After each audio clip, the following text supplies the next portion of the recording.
How to learn English effectively. Learning English can feel heavy. Many learners feel tired before they even start. Maybe you open a book, see many rules, and close it again. Maybe you listen to English and feel lost after a few seconds. If this sounds like you, this narration is for you. First, let us say one important thing clearly: you are not bad at English. You are not slow, and there is nothing wrong with your brain. The problem is usually not the learner. The problem is how English is learned. English is often taught in a way that creates pressure. Too many rules. Too many words. Too much focus on mistakes.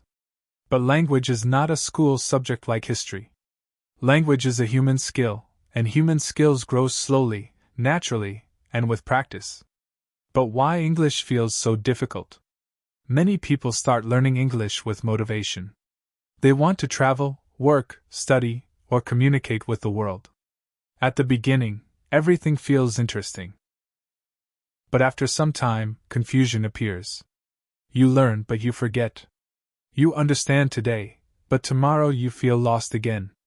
This experience is normal. One reason English feels hard is because learners expect fast results. But language learning is not fast. Your brain needs time to change. It needs to get used to new sounds, new word order, and new ways of thinking. This process is quiet and slow, so you often do not see progress clearly. Another reason is fear. Many learners are afraid of making mistakes. They want to speak correct English, so they say nothing. But silence does not help your English grow. Imagine learning to swim by reading books but never touching water. Speaking English is the same. It feels uncomfortable at first, but it is necessary. Many people try to learn English by memorizing. They memorize grammar rules. They memorize long lists of words. This can help a little, but it is not how your brain really learns a language.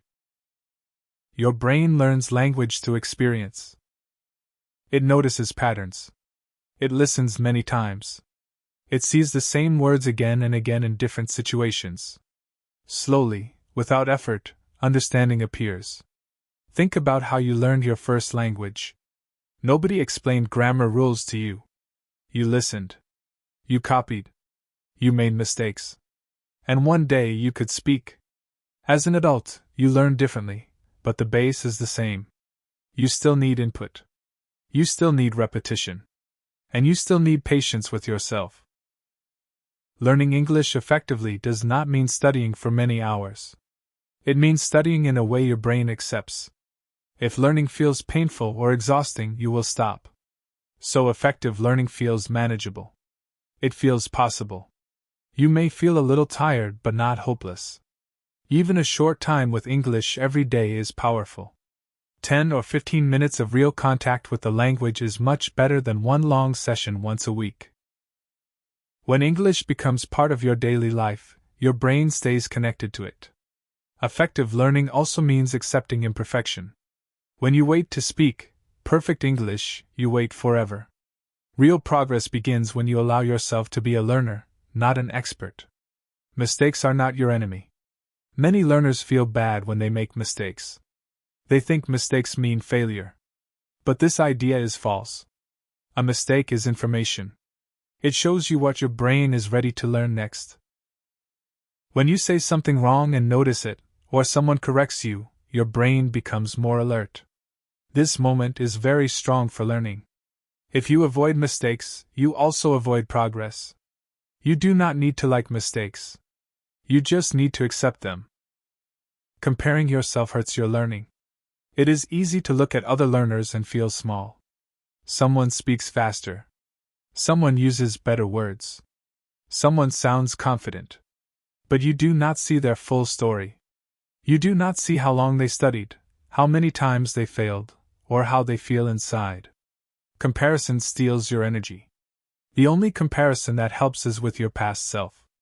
Can you understand a little more than before? Can you say one more sentence than last month? If yes, you are on the right path. Your mind is part of your English.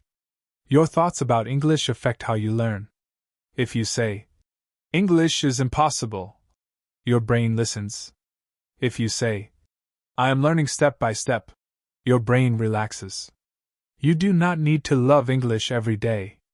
You just need to continue, even when learning feels slow. Progress often happens when you are not looking for it. Do not try to change everything today. Do not make a big plan and then feel bad when you cannot follow it. Just start small. Choose one short moment in your day when English has space. Maybe in the morning, maybe in the evening. Listen to something simple. Read something easy. Let English be present, not heavy. This is how effective learning begins, calmly, slowly, and honestly. For many learners, listening is the most difficult part of English. You press play on a video or audio, and after a few seconds, everything sounds too fast. Words mixed together. You recognize nothing, or only a few sounds. This can feel frustrating and even discouraging. But listening is not the enemy. In fact, listening is your greatest helper. When you learn to listen calmly and regularly, many other things become easier. Vocabulary grows. Grammar starts to feel natural. Speaking becomes less frightening. Listening is not something you must pass. It is something you grow into.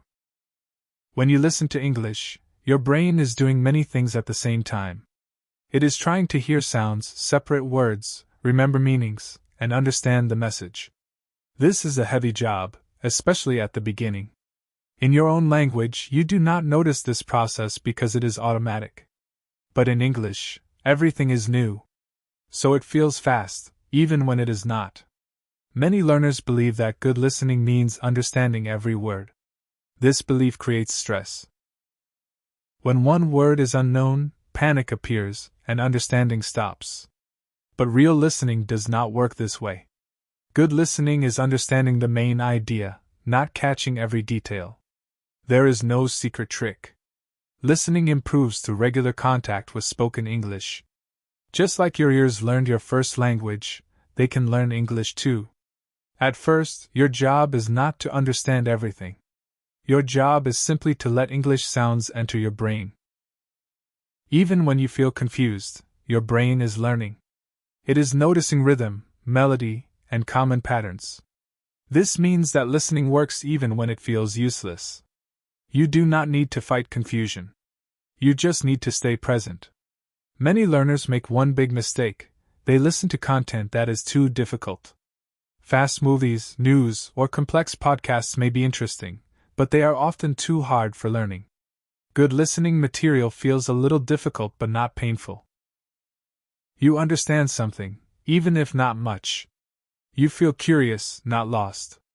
Simple stories, slow conversations, learner podcasts, or short videos with clear speech are excellent choices. Topics you already know are especially helpful, because your brain can guess meaning more easily. If listening feels like noise, it is too hard. If listening feels boring, it may be too easy. The best place is in the middle. You do not need to understand everything. This point is very important, so let us say it clearly. You do not need to understand every word to improve your listening. Try to listen for general meaning. Ask yourself simple questions in your head. Who is speaking? Is this about the past or the present? Is the feeling happy, sad, or serious? Even understanding 30 or 40% is good. That is enough for your brain to grow. Over time, that percentage becomes bigger. Listening once is helpful, but listening again is powerful. When you listen to the same audio a second or third time, something special happens. The sounds feel clearer. Words that were invisible before start to appear. Your brain feels more relaxed because it already knows the situation. This is not cheating. This is real learning. One short audio, listened to several times, is often better than many different audios listened to only once. Many learners ask if subtitles are good or bad. The answer is simple: they are useful if you use them correctly. If you read subtitles all the time, your eyes work more than your ears. Try this approach instead. First, listen without reading. Accept confusion. Then, listen again with subtitles or a transcript. Finally, listen once more without reading. This way, listening stays the main activity, and reading supports it. Listening changes the way you speak. Something interesting happens when you listen a lot. You may not notice it immediately, but your speaking slowly changes. You start to copy sounds, rhythm, and common phrases. English comes out more naturally, without thinking too much. This is why children listen for a long time before they speak a lot. Listening builds a strong base. Speaking grows on top of it. If speaking feels difficult for you, it may be because your listening needs more time. You do not need long sessions. Just a few minutes every day is enough. You can listen while walking, cooking, or resting. You do not always need to answer questions or take notes. Sometimes, passive listening is enough. The key is regularity. English needs to be a familiar sound in your life. Many learners say the same sentence again and again. I understand English, but I cannot speak. This feeling is very common. You listen, you read, you know words in your head, but when it is time to speak, your mind becomes empty. Your heart beats faster. You think too much. Sometimes, you say nothing at all. This does not mean you cannot speak English. It means your speaking confidence is behind your understanding. This gap is normal, and it can be closed. Why speaking feels so stressful? Speaking is different from listening and reading. When you listen or read, you receive information quietly. When you speak, you become visible. Other people hear you. This creates pressure. Many learners are afraid of three things. They are afraid of mistakes. They are afraid of sounding stupid. And they are afraid that people will not understand them. Because of this fear, learners often wait. They wait for better grammar. They wait for more words. They wait for ready English. But the truth is simple: English does not become ready first. You become ready by speaking. Silence keeps fear alive. Speaking slowly makes fear smaller.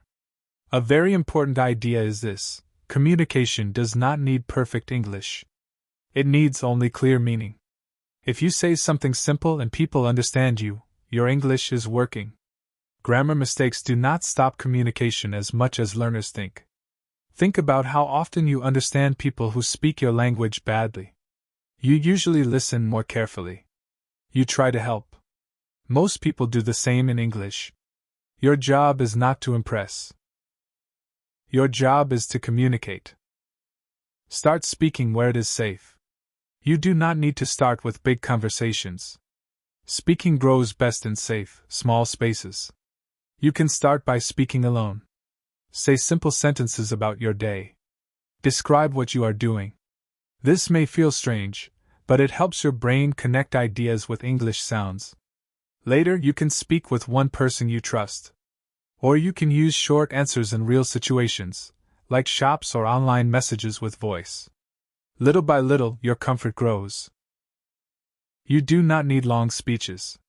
One sentence is enough. Many learners think they must use long, complex sentences. This idea creates stress. In real communication, simple English is powerful. Short sentences are clear. They are easier to say. They give you time to think. I work in an office. I am learning English now. I do not understand this part. These sentences are simple, but they work. Native speakers use simple sentences all the time. As your confidence grows, your language naturally becomes richer. You do not need to force it. Speaking is not only mental. It is physical. Your mouth, tongue, and lips need practice. When you start speaking English, your mouth feels uncomfortable. Sounds feel strange. This is normal. Your muscles are learning new movements. This is why listening and repeating are so helpful. When you repeat what you hear, you train your mouth and your ear together. Over time, pronunciation becomes easier. You do not need perfect pronunciation. You need clear pronunciation. Thinking in English takes time. Many learners translate in their head before speaking. This slows everything down and increases fear. Do not fight this process. Translation often disappears slowly, not suddenly. The best way to reduce translation is to use very simple English, again and again. When you think and speak in short phrases, your brain stops translating word by word. It starts reacting directly in English. This takes time. Be patient. Progress looks small, but it is real. One day, you answer without thinking. One day, you understand a joke. One day, you speak without panic. These moments are signs of real progress. They are easy to miss, so notice them when they happen. Speaking confidence does not arrive suddenly. It grows quietly. Try to give English a voice every day, even for a minute. Say something, anything. Describe your thoughts. Repeat a sentence from a video. Answer a question out loud.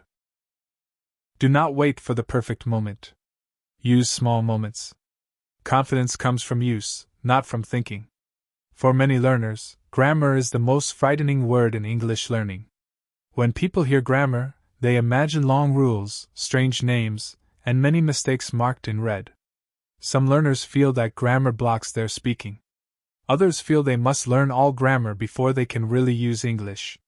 Both ideas cause stress. And stress makes learning harder. Grammar is not your enemy. Grammar is simply the natural order of a language. It is how ideas fit together. And the good news is that your brain can learn grammar without force, if you allow it. Grammar often feels difficult because it is taught in isolation. Learners see rules on paper, but they do not see how these rules live in real language. So grammar stays in the head, not in real communication. Another reason grammar feels hard is because learners try to use it perfectly. While speaking, they think about endings, tenses, and word order at the same time. This creates a traffic jam in the brain. Words cannot move. But grammar is not meant to be controlled during speaking. Grammar is something your brain absorbs first and uses later. Think about grammar like this: it is a pattern you start to notice after seeing something many times. For example, you hear, "I am working now." "She is cooking dinner." "They are watching a movie." Your brain slowly understands, oh, this form talks about things happening now. Nobody needs to explain the rule first. The meaning appears naturally. When grammar comes from examples, it feels lighter. It feels possible. Rules can help later, but they should not come too early. You are already using grammar. Many learners think they do not know grammar, but this is not true. If you can say, "I work." "I worked yesterday." "I will work tomorrow." You are already using grammar. Maybe not perfectly, but correctly enough to communicate time and meaning. Grammar grows with usage. Every time you listen, read, speak, or write, grammar quietly improves in the background. You do not need to stop speaking to fix your grammar. Grammar improves because you speak, not before. Grammar study can be useful when it answers a real question. For example, when you notice that you often say something wrong, and you want to understand why. At this moment, grammar explanations make sense. Your brain is ready. The rule connects to real experience, not just paper. Short explanations are best. One idea at a time. After that, examples matter more than rules. Grammar is learned through contact, not memory alone. One very important idea is this: do not carry grammar rules while you speak. When you speak, focus on meaning. Focus on your message. Grammar will not disappear if you ignore it for a moment. In fact, grammar works better when you relax. It is okay to say something wrong. Correction can come later, or maybe not at all. Many small grammar mistakes disappear naturally with time and exposure. Fluency comes before accuracy. Accuracy follows fluency. If you want to work on grammar more carefully, writing is a good place. Writing is slower than speaking. You have time to think. You can notice patterns and mistakes without pressure. Short texts are enough. A few sentences about your day. A short message. Do not aim for perfect grammar. Aim for clear meaning. If you want, you can correct one or two things. Then stop. Too much correction kills confidence. Grammar becomes easier when English feels familiar, not strange. This familiarity comes from listening and reading. When your brain hears correct grammar many times, it starts to feel right. One day, you will hear a sentence and think, that sounds wrong, even if you do not know why. This is grammar understanding. It is deep, quiet, and powerful. This kind of grammar cannot be memorized. It must be lived. You do not need to love grammar. You just need to stop fighting it. Let grammar be something that supports you, not something that controls you. Trust that your brain is learning more than you realize. Now you have reached the end of this narration, but this is not the end of your English learning. In truth, learning English never really ends. It only changes. Sometimes English will feel easy. Sometimes it will feel hard again. This is normal. Do not see these moments as success or failure. See them as part of one long journey. Remember this: progress is not loud. It does not arrive in one big day. It grows quietly, day after day, through listening, reading, speaking, and patience. You do not need to be perfect. You do not need to hurry. You only need to stay open and continue. English is not a test you must pass. It is a tool that becomes stronger the more you use it. Take small steps. Trust yourself. And when learning feels slow, remember, slow learning is still learning. Your journey continues from here.